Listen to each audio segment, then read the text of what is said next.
네, 안녕하세요. 어저께 이제 말씀드릴 때 그 한미동맹에 대해서 미국의 초특급 진짜 파트너는 한국뿐이다. 여러 가지 이유가 있다. 이런 말씀 드리면서 이제 이게 단순히 군사 지정학이나 혹은 경제에 관한 문제뿐만이 아니라 다른 것들도 그거보다 좀 더 근본적인 정신의 문제라든지 문화의 문제 이런 것과 같이 엮여 있다.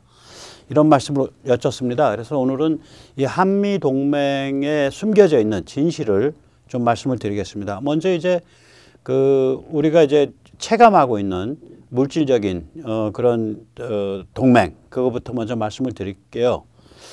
이 한미 동맹은 얼결에 만들어진 겁니다. 그러니까 국가적 차원에서의 동맹은 그래서 피터 자이언이 그 미국 없는 세계 그러면서 우연히 만들어진 얼결에 만들어진 슈퍼파워, 액시덴털 슈퍼파워라는 그런 부제를 가진 책을 썼는데 저도 거기에서 필을 받아서 이건 액시덴털 얼라이언스다. 얼결에 만들어진 동맹이다. 그런데 저기에 개땡땡 SOB가 들어가죠. 왜 그러냐면 저거 만들어질 때 아이젠하워가 고립주의였기 때문에 그 우남 이승만한테 압박을 당해서 결국 만들면서 우남 이승만이랑 회의하다가 화가 나서 튀어나가가지고 옆방에 가서 저 개땡땡 하고 우남 이승만 우리 초대 대통령, 건국 대통령을 욕을 했습니다. 얼결에 만들어진 SOB 동맹입니다. SOB 아시죠? 개땡땡 영어로 그렇게 쓰죠. 자, 한국의 팔자가 뭐냐면은 이게 가장 민감하고 중요한 최전선을 맡고 있죠. 이게 이제 비대칭 독침을 이렇게 만든 이유도 중국의 군사적 치명상을 입힐 수 있는 미사일, 해군, 공군 이거를 만든 이유도 결국은 여기서 이제 살아남으려고 만든 거고 또 중국 입장에서 보면 이거 갈아서 먹거나 뭐 어떻게 침투를 해서 간첩을 잔뜩 만들어 가지고 장악을 하거나 뭐 제가 보기엔 중국 공산당 간첩 면허 가진 사람도 많고요. 뭐 오늘도 서울대 모 교수가 중국에 대해서 평하는 거 보니까 거의 대변인급으로 평을 하더라고요. 그 사람은 아직도 중국의 시대가 앞으로 올 수 있다. 이거를 계속 암시하면서 얘기하더라고요. 참 서울대 보니까 나이도 꽤 있는 교수인데 그런 사람들이 이제 주변에 간첩이 득식을 하거나 아니면 본인이 심정적 간첩이거나 혹은 잘하면 간첩일 수도 있어요. 워낙에 많이 침투해 있습니다. 그 다음에 이제 그래서 이거 이제 북한 자유화라는 문제가 엮여져 있기 때문에 중국으로서도 이 대한민국은 굉장히 껄끄러운 존재죠. 여차하면 미군과 함께 북한 자유화할 수 있는 그런 실력이 있고 이게 일어나게 되면 중국의 정치적인 치명상을 입거든요. 중국은. 그리고 이제 여기가 이제 미군 파트너죠. 해외 기지 중에 가장 최강 기지 험프리 오산 공군기지, 군산 공군기지 이런 것들을 제공을 하고 있는.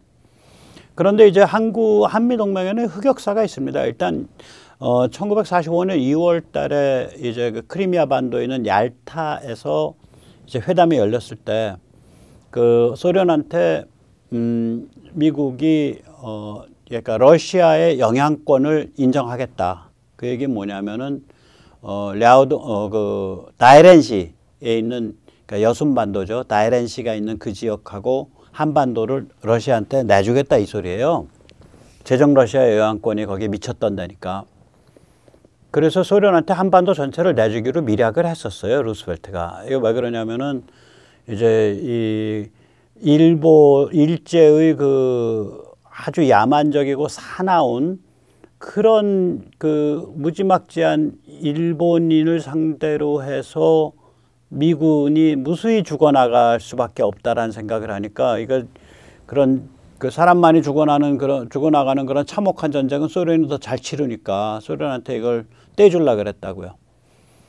그런데 소련이 참전을 미적였습니다. 이게 한국인의 덕이죠. 그리고 소련이 히로시마 이후에야 서둘러서 이제 참전을 해서 그 다음에 이제 8월 15일 이후에 한반도로 남진을 했단 말이에요. 그래서 이제 까딱하면 이제 서울까지 다 넘어갈 판이야. 이제 저기 부산까지 이제 제주도까지. 그런데 그 당시에 미국에서 이 상황을 쭉 이렇게 상황실에 당직을 하는 그 헤드가 대령이 둘인데 그 사람들이 본 스틸 대령하고 존 러스크 대령이에요. 이게 소련군이 막 평양 지나서 남쪽으로 내려오니까 소련 쪽에다 대고서 야, 38선까지만 와. 그냥 입에서 툭 튀어나온 소리가. 너희 38선이냐 보지 마. 이렇게 툭 튀어나온 거예요. 그러니까 그때 저 당직 대령 잘못 만났으면 나중에 저 존 러스크 대령은 나중에 국무장관이 되죠. 그럼 이제 대한민국 없는 거예요, 이제. 그러니까 저게 얼결에 만들어진 거예요. 대한민국이. 그렇게 해놓고 나서 지금 서로 애들이 막 밀고 내려오는데 저희들 뭐 공짜로도 한반도 다 먹으려고 그러는데 이거 안 되는 거 아닙니까? 이렇게 이제 그 후 보고를 맥아더 사령부 쪽이랑 이제 트루만 대통령한테 해서 그래가지고 그럼 38선으로 해서 북쪽은 소련군, 38선 이남은 미군. 그게 그렇게 결정됐어요. 이제 후 결정이에요. 이거 아슬아슬했던 순간입니다. 그러고 나서 이제 미국이 이제 그게 이제 45년 8월 1일이니까 한 4년 4개월 동안 있어 보니까 감당 안 되겠거든. 뭐 시끄럽고 뭐 그러니까 이제 애치슨 라인, 그 당시에 이제 애치슨이 국무장관인데 애치슨 라인이라는 걸 50년 1월에 발표를 하는데 거기 보면은 애치슨 라인이 한반도 쏙 빼고 일본이랑 해서 이렇게 그 대만이랑 필리핀이랑 해서 돌아가요. 그 또 의미가 뭐야? 이거 한반도는 미국 영향권 밖에 있다. 이렇게 얘기하는 거지. 그래서 이제 전쟁이 터지죠. 그해 6월에. 그러고 나면 이제 51년 4월에 맥아더를 해임을 하는데 맥아더 해임이라는 게 결국 뜻이 뭐냐면은 북진 통일 노선을 공식 폐기하겠다. 그러니까 한반도를 분단 상태로 가겠다라는 분단을 공식적으로 정한 그 빼도 막도 못하는 이제 기둥이죠. 저게. 맥아더 해임이 51년 4월 그걸 의미합니다. 그러고 나서 이제 스탈린이 53년도 봄에 죽고 스탈린은 죽기 전에는 이제 계속해서 이제 휴전을 못하게 하지. 저거 자기 프로젝트인데 제가 가끔 말씀드리지만 그 소련군이 더 죽는 것도 아니고 죽어나가는 건 중국 애들 죽어나가고 그 다음에 돈이 뭐 많이 드는 것도 아니고 무기는 어차피 제2차 세전 때 쓰려고 잔뜩 만들어 놨던 거 지금 안 쓰는 무기 주고 있는 거고 그것도 이제 적당한 값으로 해서 중국한테서 다 돈 받아냈고 나중에. 그러니까 그 전쟁 끝낼 생각이 없는 거예요. 그건 내 지금 장난감인데 내가 왜 그걸 내려놔? 끝까지 가는 거지. 그러다 이제 덜컥 죽었죠. 그리고 죽고 나서 한 3개월 만에 이제 휴전 나온 거예요. 그래서 이제 53년도에 아이젠하워가 이제 고립주의에 빠져 있었기 때문에 뭐 이제 골아퍼 빨리 전쟁 끝나고 다 이제 방 빼고 이제 좀 어떻게 빨리 그냥 덮었으면 좋겠어. 이제 아이젠하워는 그런 입장인데 오남 이승만은 그렇게 해서 덮었다가는 이 뭐 빨갱이들의 바닥 빨갱이들의 간첩들의 뭐 이 기세등등한 북한에서 도저히 살아날 길이 없을 것 같거든. 오남 이승만 대통령이 생각하니까. 그러니까 한미동맹 맺자고 이제 딱 덤볐다고. 근데 이제 이게 왜 그러냐면 이 미국이 양자 간의 방위 조약을 거의 안 맺습니다. 그러니까 우리가 뮤추얼 디펜스 어그리먼트에 그러니까 상호 방위 조약이에요. 양자 간에. 미국이 이거 딱 맺은 데는 어디냐면 6.25 터지고 나서 중국이 필리핀 먹을까 봐 필리핀이랑 맺었어요. 근데 필리핀은 미국의 식민지였잖아. 거긴 미국 앞마당이라고요, 사실은. 그것 빼고는 없어요. 영국이랑 맺은 것도 뭐 핵 기술과 뭐 이런 거에 관한 협정이고 그 다음에 이런 방위 조약들은 전부 미국은 저걸로 맺어요. 그 상호 방위 조약은 그 이제 일본과 맺은 거는 일제가 이제 그 전범 국가니까 너희 저기 무장하지 마라는 뜻에서 맺은 거지 또 상호 방위 조약이 아니에요. 일제랑 맺은 건 일본의 군대를 인정을 안 하니까 상호 방위할 게 없죠. 예, 그러니까 나머지는 미국이 전부 뭐 나토 뭐 이렇게 해서 다자간 방위 조약이에요. 양자간은 안 맺는다고. 그러니까 이게 필리핀을 예외로 하면 지금 미국이 양자 간의 상호 방위 조약을 맺은 유일한 케이스는 한국인데 우리가 타임머신을 타고 70년 전에 1953년에 한국을 와서 보면 이게 전 세계 지금 따지면 200 몇 개 국가고 그때는 뭐 160, 70개 국가겠죠. 그중에서 제일 못 사는 나라예요. 그러니까 우리 지금 개념으로 보면 뭐 저 멀리 떨어지는 아프리카 보츠와나랑 상호 방위 조약 맺은 건데 보츠와나는 아프리카 사하라 이남에서 제일 잘 사는 나라 중에 하나예요. 거기서 제일 못 사는데 나라는 괜찮은 나라, 그런 나라가 없는데, 못 살면은 나라도 좀 많이, 정치가 많이 망가져 있는데. 아무튼 정치는 좀 빠릿빠릿한데, 사람들 각오도. 근데 나머지는 정말 별 볼 일 없는. 그러니까 미국 입장에서 보면 정말 쪽팔리는 조약입니다, 이게. 상호방위조약이야. 한미 상호방위조약 보면은 서로 양자 간에 침략을 당하면은 서로 돕는다. 서로 이제 그러니까 침략자를 향해서 같이 싸운다예요. 그러니까 미국이 어디에 침략당하면 우린 같이 싸워야 돼. 그렇게 되는 거예요. 미국이 침략당하면 미 본토가. 그러니까 저 얼마나 웃기는 조약이에요. 그 구문 읽다가 보면 삐식삐식 웃음이 나와요. 그러니까 저 아이젠하워가 열받을만 한 거야. 제가 보기에는. 자, 이제 맥아더가 그 해임 당하는 무렵에 맥아더가 4월 10일 날 해임 당했는데 그 직전에 3월인가 4월 초에 자기랑 평소에 교분이 있는 공화당 의원한테 보낸 편지의 한 구절입니다. 사실은 공개적인 거죠. 의원한테 보냈으니까 의원이 이제 그걸 이제 미 하원에서 낭독을 했어요. 맥아더한테 오케이를 받고 했겠죠. 거기서 맥아더가 이렇게 얘기를 합니다. 공산진영이 이곳 아시아에서 지구를 정복하기 위한 게임을 펼치고 있다는 진실이 눈에 안 보입니까? 이곳에서 유럽을 대신해서 총칼로 싸우고 있다는 진실이 눈에 안 보입니까? 그런데 막상 유럽에서는 외교 마당에서 말싸움만 하고 있다는 진실이 눈에 안 보입니까? 이곳 아시아에서 공산주의에 패배한다면 유럽도 붕괴할 수밖에 없습니다. 반면 아시아에서 우리가 이긴다면 유럽에서 전쟁이 나는 것을 피하면서도 자유가 지켜질 수 있습니다. 의원님이 말씀하신 대로 우리는 이 전쟁에서 무조건 이겨야 합니다. 승리를 대신하는 것은 아무것도 없습니다. Nothing can substitute victory. 유명한 말이죠. 그런데 미국은 승리를 선택하지 않았고, 고립주의니까 아이젠하워는 또, 이게 지나고 보니까 뭐 그것도 나쁘지 않은 거예요. 사실은. 분단을 선택한 것도. 이게 왜 그러냐면, 만약에 그때 분단을 안 선택하면은 이제 압록강 두만강에서 미군과 중국군, 미군과 러시아군이 직접 대치하는 거거든요. 그래서 이제 분단을 선택한 거거든. 그러니까 사실은 남쪽에도 안 들어오겠다고 생각한 거예요. 미군을 안 두겠다 그랬는데 우남 이승만이 아이젠하워 우남이 팔을 비틀은 거라고. 그건 당신 머릿속에 있는 생각이고 쟤들 지금 당신 미국 무서워해. 그냥 미군 갖다 놔. 여기 갖다 놔. 괜찮아. 그거예요 이게. 그래가지고 말하자면 아이젠하워가 상대방 뒤통수를 때려버린 거죠. 야 우리 힘 있어. 우리 마음대로 할 거야. 우리가 뭐 저기 대한민국에 군인 좀 갖다 놓는다고 너희들 어차피 침략한 놈들인데 우리가 너희 어떻게 믿어? 뭐 문제 있냐? 근데 너희 북한에 군인 갖다 놓지 마. 분명히 그 시그널을 줬어요. 너희는 갖다 놓지 마. 우린 들어간다. 그 구도를 잡은 게 우남 이승만 대통령이에요. 자, 그렇게 될 거다라고 예측을 한 거죠. 그래서 이제 미국의 선택은 승리가 아닌 분단 림보가 되는 거죠. 어정쩡하고 아슬아슬한 상태가 되는 거죠. 미국은 이제 우남 덕분에 이제 쪽팔리는 상호 방위 동맹을 맺었고요. 군대를 주둔하게 됐고. 여기서 이제 희한한 이제 우리 숨겨진 무기가 하나 생기죠. 북한 자유화를 위한 UNC 유엔군 사령부.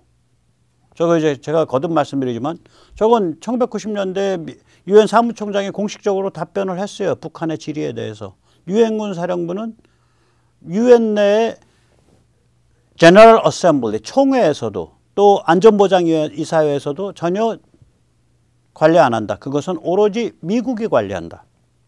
즉 깃발은 유엔인데 핵심은 미국의 세계 질서고 몸통은 한국이에요. 유엔 사령부 진짜 움직일 때 제일 많은 숫자가 들어가서 같이 움직이는 건 한국군이에요. 몸통이 한국이지. UNC죠. 희한한 거라고 저게. 전 세계에서 유엔군 사령부가 조직됐던 유일한 케이스가 6.25고요. 그 이후에도 없어요. 유엔군 사령부. 그런 게 없어요. 유엔 평화유지군만 있지 유엔 군사령부라는 건 없어요.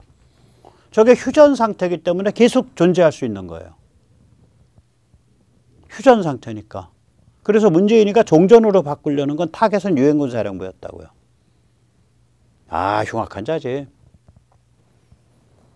풍산을 좀 더 사랑해 주시지 왜 그러나. 돈을 좀 모아서 드릴 거 그랬나? 그런데 제가 왜 이걸 얘기하냐. 이게 이제 가만 보면 원효의 대승기신 논소에 보면 표종체라는 그런 컨셉이 나옵니다. 표는 이제 깃발, 상징을 뜻해요. 대승이란 컨셉. 그 다음에 종이라는 건 그 대승의 핵심을 얘기를 해요. 그 다음에 체는 뭐냐면 그 대승에 귀의하는 신심을 얘기해요. 기신, 신앙을 불러일으키는 거, 믿음을 불러일으키는 거, 귀의. 그래서 저 표종체 개념은 뭐 저는 불교 무슨 뭐 사찰에 다니거나 또 교회도 마찬가지고 그런 종교기관에 안 가는데 저 표종체라는 저 컨셉 자체는 저게 언제든지 쓸 수 있는 거예요. 그러니까 우리가 깃발과 상징, 그 다음에 핵심적 본질, 그 다음에 몸통. 세상 일을 그렇게 보면 보일 때가 있더라고. 표정체로 보면. 그래서 제가 즐겨 저런 표현을 씁니다. 깃발이 뭐냐? 즉 상징, 정신 이게 뭐냐? 그 다음에 거기에 본질이 뭐냐? 그 안에 들어있는 게. 본질적 컨셉이 뭐냐?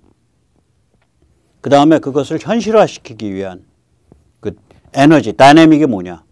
네, 그런 거죠. 몸통이 뭐냐? 자, 그래서 이제 우리가 이것 때문에 이제 미군 기지를 만약에 동아시아에서 보면요. 이게 참, 일본과 미국이 완전히 달라요. 일본에 있는 미군 기지는요. 공군력, 해군력, 해병에 집중돼 있고요. 한국의 미군 기지는 육군에 집중돼 있어요. 또 일본의 미군 기지들은 몇 군데에 딱 그 완전히 집중돼 있는데 한국은 굉장히 여러 군데에 저렇게 흩어져 있습니다. 그 한국이 그만큼 더 위험하다는 소리예요. 그리고 이 동북아시아의 미군의 그 프레젠스를 볼 때는 주한 미군만 얘기하지 마세요. 항상 주일 미군을 같이 얘기해야 돼요.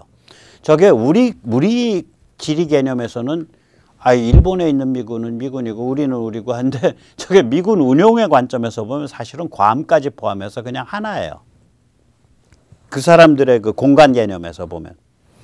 참고로 이제 그 미군 기지를 보면 이게 보면은 이 비행기 기지가 무려 미군 기지가 6개입니다. 일본은. 우리는 2개죠. 오산과 군산. 저기는 무려 6개예요. 그중에 공군이 3개고요.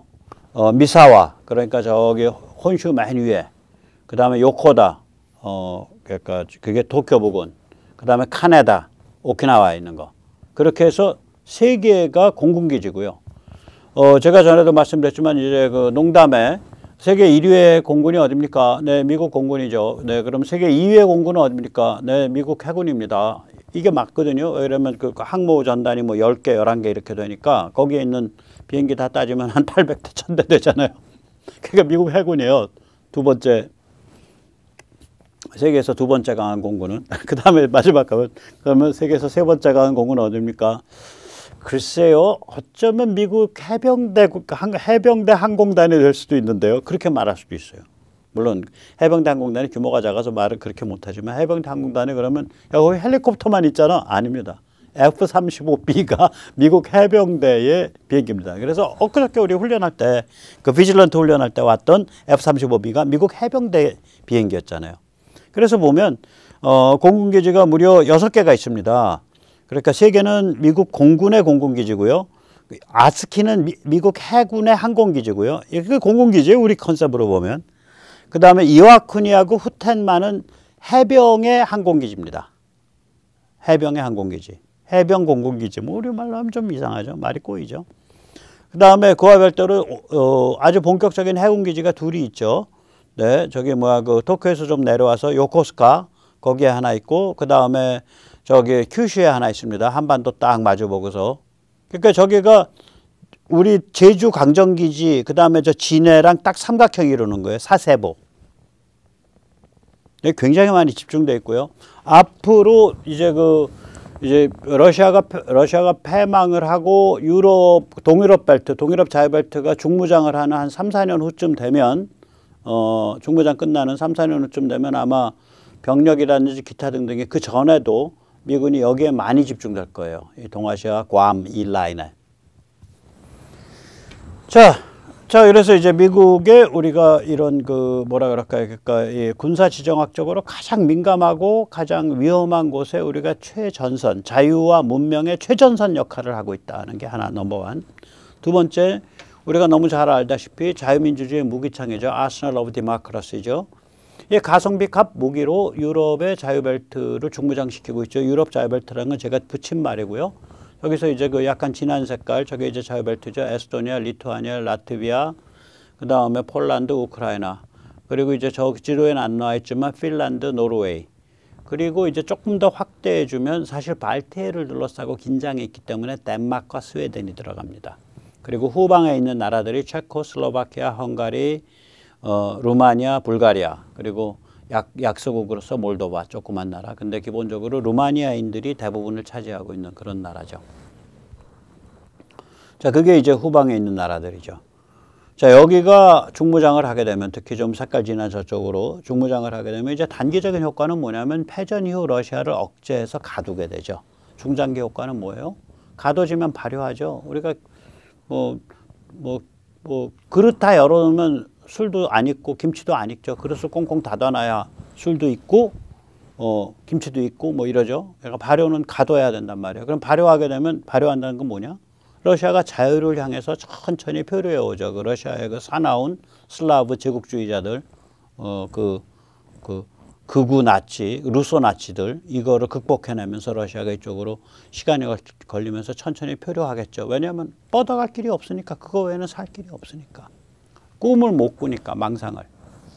그러면 이건 다른 말로 표현하면 뭐예요? 대한민국이 유럽 자유벨트의 억제력을 급강화시키는 데 기여했고 그 결과로서 러시아가 중장기적으로는 자유화되는 가능성을 열었다. 이렇게 되는 거예요. 굉장히 중요한 일입니다. 또 러시아 엘리트들은, 러시아의 지배계급들은 한국을 또 생각할 수가 없죠. 그게 자기가 루소 나치든 뭐든 간에 플랜트 짓고 LNG 하고 뭐하고 하려고 생필품하고. 러시아가 한국을 무서워하겠어요? 중국을 무서워하겠어요? 어디 생필품 수입하고 가전 수입하고 자동차 수입하고 공장 지으면은 중국 공장 짓고 싶겠어요? 한국 공장 짓고 싶겠어요? 한국 얄미워 죽겠지. 하지만 그건 그거고, 제국을 해본 애들은 그건 그거고, 같이 또 갑시다. 이런 거가 우리보다 훨씬 더 능글맞아요, 제국은. 훨씬 더 잔인하고, 그만큼 더. 네, 그래서 이러한 무기를 도감으로 한번 보면, 도감이 너무 그림이 많아서 뭘 쓸지 모르겠더라고. 예, 저기 왼쪽 윗구덩이에 있는 게 이제 그 위성이죠. 우리가 위성통신까지 이제 서비스를 제공을 하죠. 한화 같으면 OneWeb이라는 전 세계 위성망을 가지고.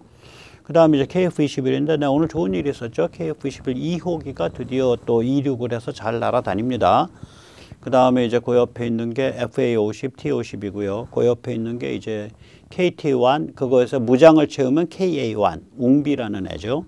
두 번째 줄에 있는 게 이제 대한항공에서 개발한 중고고도 무인 정찰기 장기체공, 무아브라고 부르는 물건이고요. 그 옆에 있는 게 이제 제가 부르면은 Unmanned Stealth Flying Wing, 그러니까 무인 스텔스 전익기, 예, 저 가오리라고 부르는 거. 그 옆에 있는 게 이제 우리로는 그 차세대 무인 편대기라고 부르고요. 저피탐, 그러니까 스텔스 무인 편대기라고 저희 국방부에서 부르고 미국에서는 OPS라고 부르죠. 그러니까 Off-board Sensing Station. 주로 하는 일이 적 진영에 먼저 들어가서 정찰을 하고 그다음에 적의 방공망의 반응을 이끌어내고 이런 일이에요. 저거 지금 대한항공이 그 ADD인가 방사청이란가 해서 그 개발 시작을 했죠. 조금 아래 있는 게 이제 막 깔리기 시작할 텐데 저기 LAH, 그러니까 미들급인데 미들급 중에 라이트 미들급. 저는 저걸 경헬기라고 자꾸 하는데 경헬기 아니에요. 2000마력이면 경헬기 아닙니다. 저게 2000마력짜리인데 미들급 헬기예요. 2000마력이면. 경헬기들은 보통 1000마력 이짝 저짝이에요. 미들급 헬기인데 무장이 경무장이다. 그래서 경공격 헬기 이러는데 헬기 그 체급으로 보면 미들급입니다. 저 LAH.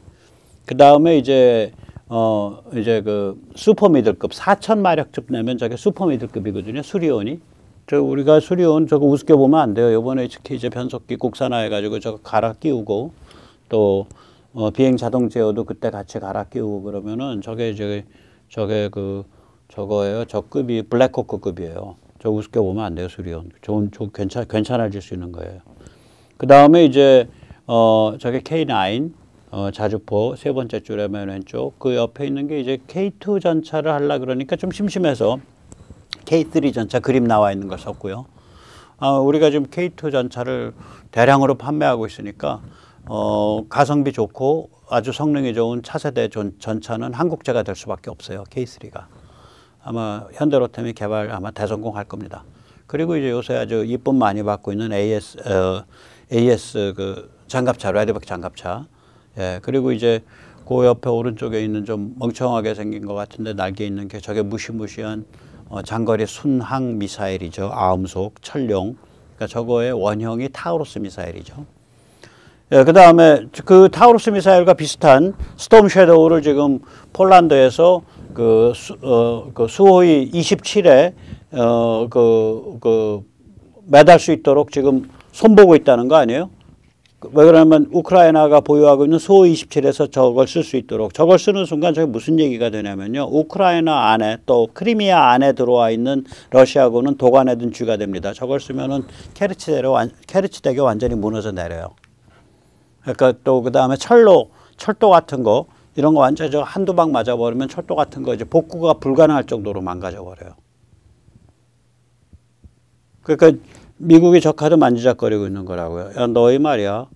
자꾸 너희 그 민간하고 그러면 아예 우크라 땅에다가 한 15만 명짜리 공동묘지 만들어 버릴까 임마. 20만 명짜리. 까불지 마라 이 자식아. 아직 공급했다라는 사용했다라는 얘기는 안 나오는데 미국이 저걸 준비하고 있고 폴란드가 저걸 수호이 27에서 발사할 수 있도록 손을 보고 있다. 미국이 시켜서. 거기까지는 보도가 되어 있어요. 저 무시무시한 겁니다. 앞에 달려있는 저기 폭약의 그 양만 해서 450kg인가 되는 애니까 우리 철룡보다 조금 더 센 놈이에요. 폭발력이. 살벌한 거예요. 그 섀도우 스톰이라고 프랑스랑 영국이 손잡고 같이 만든 물건이에요. 그 다음에 이제 잠수함물이 잘 만들죠. 그리고 구축함, 전 세계에서 손꼽히는 구축함 만들죠, 우리가. 특히 저 구축함 앞머리에 달려있는 그 통합 소나 저거 전 세계에서 우리만큼 만드는 나라 미국 정도밖에 없어요. 미국이 한 90%쯤 성능 나오게 만들어요. 저 굉장히 복잡한 기술이에요. 저거 통합 소나. 그 다음에 저 위에 저기 사각으로 통합 마스터 올라가는 거. 예, 전 세계에서 제일 잘 만드는 편이죠. 우리 다음번 이제 KDDX 지금 벌써 설계 들어갔는데 통합 마스터 쓰는 걸로 돼 있죠. 그리고 뭐 이제 뭐 천무라든지 뭐 비궁 뭐 이런 그 여러 가지 종류의 미사일들 거기는 이제 현무 같은 것도 들어갈 수 있고. 그래서 풀세트로 갖고 있다고요. 그러니까 미국만큼 그렇게 천조국 같이 무시무시한 예산을 지출하면서 괴물 최첨단 무기를 만들지는 않지만 그 바로 아래급까지는 아주 가성비 좋게 잘 만들기 때문에 그리고 그거를 양산을 해서 빨리빨리 공급해 줄 수 있는 그런 거의 유일한 나라여서 지금 너무나 잘 아시다시피 그 유럽 자유벨트를 급속하게 중무장시키는데 우리가 지금 수훈 갑을 하고 있죠. 우리 없었으면 미국이 그렇게 전략 못 핍니다. 네. 자, 그럼 이제 두 번째까지 나온 거죠. 그러니까 첫 번째가 이제 전 세계에서 가장 민감하고 위험한 그런 지역에서 우리가 자유와 문명의 최전선 역할을 맡고 있다. 두 번째가 전 세계 자유민주주의의 무기청 역할을 맡고 있다. 가성비가. 이제 세 번째가